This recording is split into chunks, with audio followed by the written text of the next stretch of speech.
Պարոն Վանեցյան, նախ այս նախաձեռնությունը որքանով կարող է այսպես ասած ազդել իշխանությունների այն դիրքորոշումների վրա, որոնք նրանք այսօր արտահայտում են, հնարավոր է հետ կանգնեն այս կոշտ դիրքորոշումից, տեսնելով, որ հանրությունը եկեղեցու կողքին է։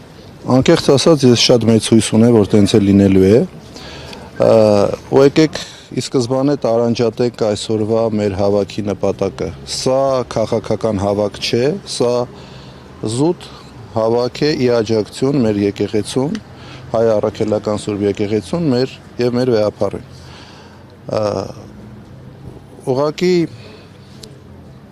որևէ մեկի մտքով չեր անցնի, որ ինչ որ մի օր Հայաստանում մենք կկանգնենք մեր եկեղեցու պաշտպանությանը։ Դա, չգիտեմ, ամենավատ երազում չէին կարող նման բան տեսնել, ցավոք սրտի դա էլ տեսանք Արցախի կորուստ, տեսանք հազարավոր զոհեր, տեսանք հայրենիքի ուրացում եւ ցավոք սրտի տեսնում ենք մի բան, որը ելի չէին կարող պատկերացնել։ Ժողովուրդը ես կարծում եմ այսօր մեծ բազմությամբ կլինեն այստեղ եւ իրենց աջակցությունը կհայտնեն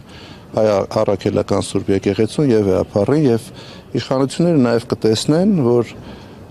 եկեղեցին ունի իր հետևորդները, իր նվիրալները եւ իր պաշտպանները։ Փաշինյանն իրեն համարում է եկեղեցու հավատարիմ հետևորդը, ավելին խումբ է ձևավորելու մասին հայտարարություն է հնչեցրել եւ այնտեղ կետերով, որ ամեն օր աղոթեն, վախքի հետ կապված։ Փաշինյանը ոչ վաղ անցյալում իրան նաեւ Հիսուսի հետ էր համեմատում, եթե կհիշեք։ Նման համեմատություններ անող մարդուն մեկնաբանելը անշնորհակալ գործ է։ Ի վերջո նպատակը որն է, պարոն Վանեցյան, 2018-ին եղավ փորձ հեռացնելու կաթողիկոսին, բայց կարծեք թե հետ կանգնեցին։ Հիմա նպատակը որն է, կրկին վերսկսելու այդ գործընթացը։ Եկեղեցին մեր պետության հիմնասյունն է։ Եկեղեցին դա այն հիմնական ինստիտուտն է,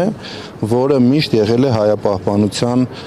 ակունքներում, եւ մենք պատմության մեջ ունենք բազմաթիվ օրինակներ, երբ եկեղեցին ստանձնել է իր վրա դեր հայապահպանության, նաև պետականության պահպանության։ Այս մարդիկ փորձում են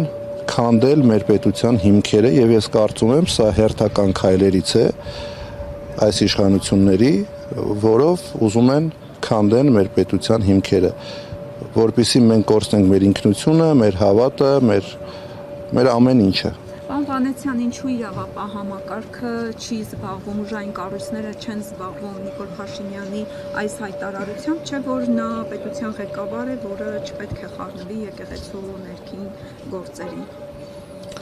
Ինչու որևէ քայլ չի անում, օրինակ ազգային անվտանգության ծառայությունը։ Սահմանադրության հստակ տապալում ունենք այստեղ։ Իմ համար շատ բարդ է դրա մասին խոսել,